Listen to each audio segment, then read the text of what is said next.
Being able to know that we are doing something great for the team makes me want to be the best version of myself.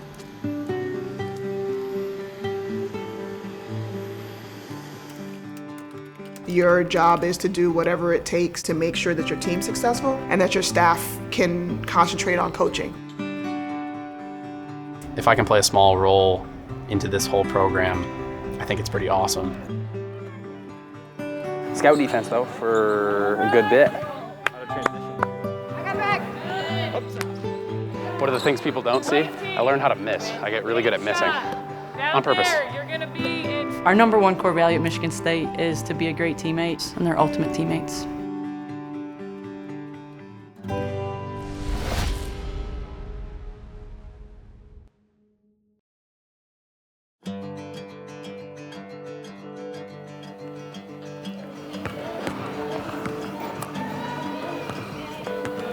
Up top. I got started in basketball at MSU with really just wanting to be involved in sports around here in some capacity. Growing up, I was the biggest Michigan State basketball fan in the world. I'd come to games with my grandpa every year. This kind of was just the epitome of basketball in my brain, so coming here was a no-brainer. One of the perks of being a practice player is I can come in here and shoot whenever I want. There's been a couple times where I've just came in here late at night and the only other player on the men's side is Cassius Winston. I got to take a picture with him.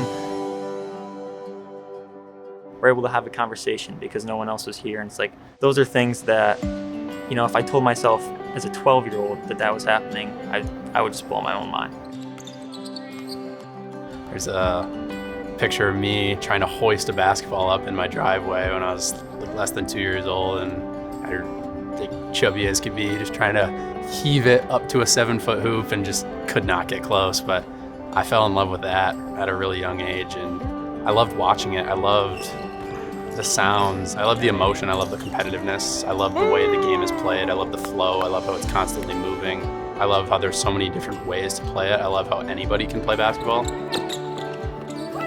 As a senior in high school, I was trying to decide if I wanted to play college football or baseball.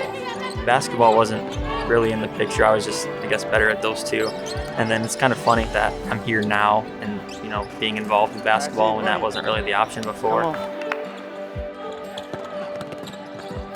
I decided to become a practice player because I've always wanted to stay around the game of basketball. My future goals is to be a high-level Division I basketball coach. So getting to grow my basketball IQ, getting to grow my skills, and learn as much as possible and be a sponge, that's the main reason why I did it.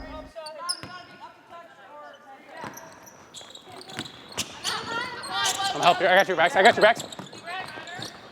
A normal day for me as a practice player would kind of consist of just going to class, and then maybe I'd have a workout here with a player, maybe going back to class, and then we have practice for 2 to 3 hours, and then normally after that we'll have another workout. So I'd honestly say I'm at the Brunson Center more than I am my own apartment. On the road it's a lot different because I feel a lot more responsibility. Sometimes we have to be in charge of the equipment, which can be a little bit of a burden. We have to print out the scouting reports, we have to print out the itineraries, maybe we have to tape a basketball court in a conference room. A lot of little things that add up to being a lot, I would say. Just keeping track of uniforms, keeping track of the water bottles, making sure their player loops are organized, they have their warm-ups. We have an extra pair of shoes for every player that we carry around. In the scouting software, the coaches will draw up their other team's plays by hand, and I'll put them into the computer software so then they can get printed onto the scouting reports. No job is too small for either of them. They're willing to take the simplest task and make sure it gets done. They're willing to put in extra time. And I've actually told them that quality about them will help you in this profession, especially getting started. If you can take any task and make it feel like it's the most important thing. There's a lot of people that would say, okay, we just show up for practice and then we leave right after. No, it's kind of starts, way before that. We have to kind of treat ourselves as actual athletes, diet-wise, rest-wise, sleep, all of those things. Then once we get here, we have to learn the opposing team's offense, defensive coverages. And one of the best parts that I think about it is that a coach will give us tendencies for players. They'll assign us to be one of the opposing team's players, and then we'll have to learn if they're a mid-range shooter, how they score in the post, if they're a hard rebounder. So that's kind of where we can have fun with it. We can kind of just channel that player in a sense. Nobody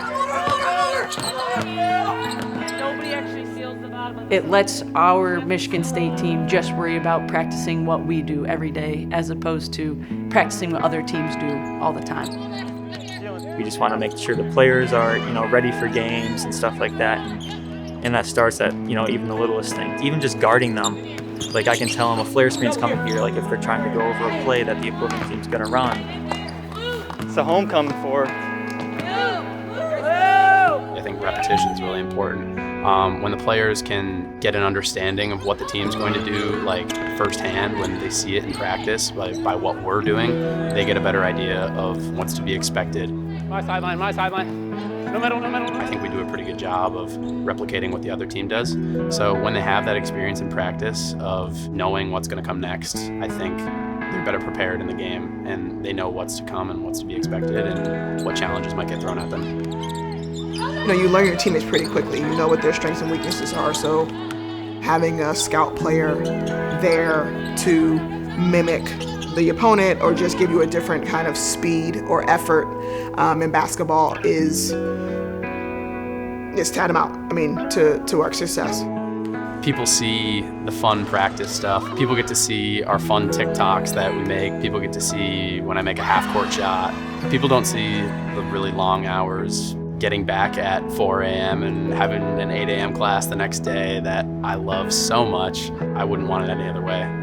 It's never hard to come into work. I could do this and draw up plays and stay late and help people become better basketball players. That's where I know I want to be for the rest of my life. To sacrifice that amount of time and your body to be practice players and get beat up by the team and still have to realize that it's not about you, it's about the program and putting your time and effort to making them better. Oh, fantastic kids. They're a part of our family.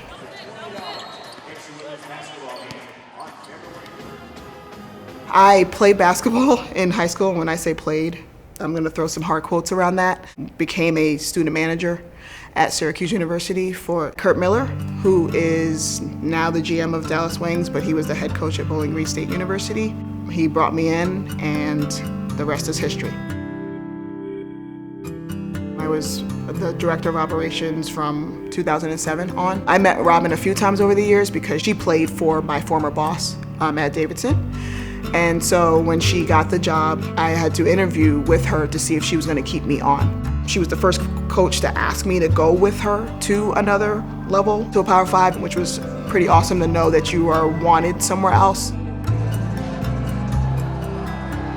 The biggest part of this job is helping other people do their job well. I always say that the director of operations does other duties as assigned, basically anything that's needed to be done. I deal with travel, I deal with food, I deal with compliance and meetings and mentoring athletes, and whatever you could think of outside of coaching is what the director of operations does. Right now we're in the middle of heavy travel season, so day-to-day is itineraries, hotels, buses, transportation, a catch-all kind of position. I think of every possible scenario that can happen and try to have an answer for each one.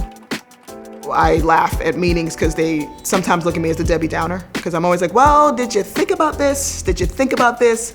But it's kind of how your brain has to work. You have to be prepared for everything. You have to have plan B, C, and D. She's an ultimate teammate. She does so many things that I don't think any of us are able to do. Every road trip is so seamless. Every meal is on time. Logistically, the trips that we go on. I don't know when she gets it done or how she gets it done, but she gets it done. The importance of my position would be the importance of having a glue kid on a team. They aren't the head coach, they're not in the coaching staff, they're not the all-star per se, but they do all the right things to make that team successful. You need somebody kind of grinding the gears to make sure that the program stays where it's supposed to be and moves forward. What was the backbone of our program, I would say. If you want to talk about people that do stuff behind the curtains, it's her. It's really hard for me to put into words how much Mo means to the success of the team. Mo figures out every other detail that people can't even comprehend. You can see her on the bench sometimes. If you're watching games, she jumps up, she'll be screaming at the refs or something like that. Mo is just always there. She's got everyone's back. And just one of those great people that you want to have in the program. To be able to cheer for them the way they deserve to be cheered for is fantastic. You can read emotions differently from that position, right? I don't have the pressure of calling plays. I don't have the pressure of trying to solve, what defensive scheme we're supposed to be in, right? So, just observing the kids and seeing what they may need at that moment, encourage the right kind of behavior in a hot moment, right? That's another teachable moment when they are fired up in a good way or a bad way and trying to figure out how to keep us from getting attacked, regulate the bench. She's just an awesome person that I've met in my journey. I'm really happy that my paths have crossed with a lot of people, but Mo is at the top of that list, and she's a pretty awesome person.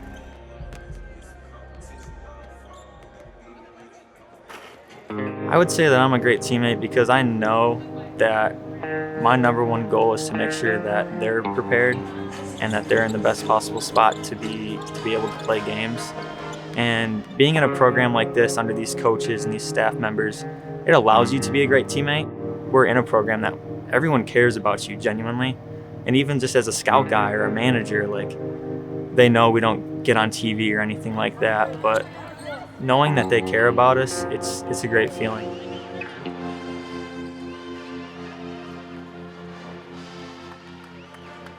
I'm somebody that puts other people before myself always. I think sometimes I'm a little too unselfish, but I love making other people happy. I love helping out in any way that I can. I love making people better basketball players. I love helping the coaches.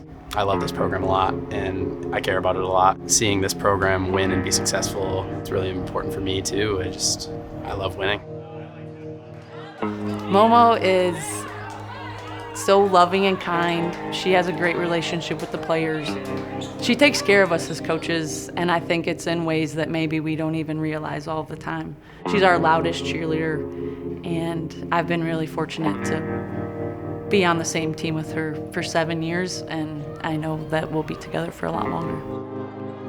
I'm a great teammate because I'm willing to do whatever needs to be done to make things go well and make the program successful. I try to do whatever I can to make everybody better.